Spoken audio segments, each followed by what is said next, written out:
სურსათის ეროვნულმა სააგენტომ რძისა და რძის მწარმოებლო კომპანიებში 4786 სახელმწიფო კონტროლი განახორციელა. წელს დარღვევების მაჩვენებელმა აპრილის მონაცემებით 3,3% შეადგინა.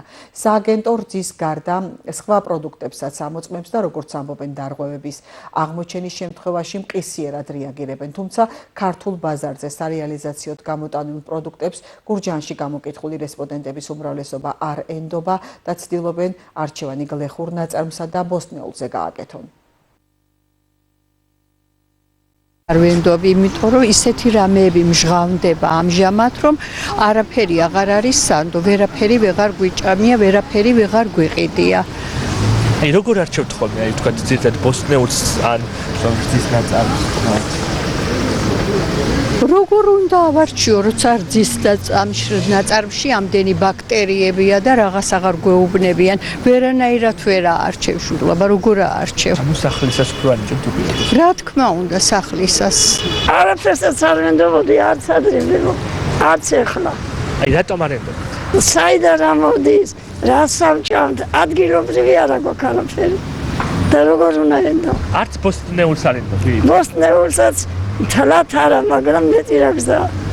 იმიტომ რომ 1000 რაღაცა საყრია. აი როგორ აკეთებთ არჩევანს? ვერ გეტყვით. შევალ და ფიქრობ, რა ვიყიდო, როგორ ვიყიდო. ჯერჯერობით ვენდობი, რა ვიცი, მე ესეთი მნიშვნელოვანი გადახრა და ადრე იყო რაღაც შემხვდა ერთხელ პლიტკა ვიყიდე, ხო და გადავტეხე. და თეთრად შევნიშნე რაღაც. მეთქე ალბათ ხილის ის არის, მეთქე რაღაც ნაფხვენები, რა ვიცი, ხო ურევენ ხოლმე შოკოლადებში. ხო და ვერა შევამჩნიე, რომ გაიმძრა. დავხედე და მატლები იყო. ნახე და ვადა იყო, 2 წლის ვადა გასული იყო, წარმოიდგინეთ. ეხლა როგორ არჩევთ, აი რო ყიდულობთ? აი რო ვიყიდი რაღაც პროდუქტს, იმის შემადგენლობაც მაინტერესებს ხოლმე. ხო და ვადასაც ვაკვირდები ხო და აი ჯერჯერობით აღარ შემიჩნევია ესეთი. არ ვენდობი არა.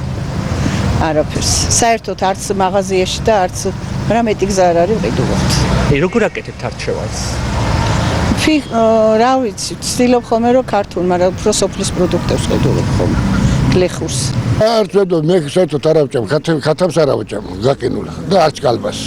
სხვათა შორის. ის მირჩენია სარეალ ვიდრე პროდუქტი. ანუ სოფლის მირჩენია ხალი დავკრიფო და ის ავჭამო მინდორში ვიდრე ეს გაკინული ხორცი ვჭამო ქათმისა და კალბასი ვჭამო კაღაზში გაკეთე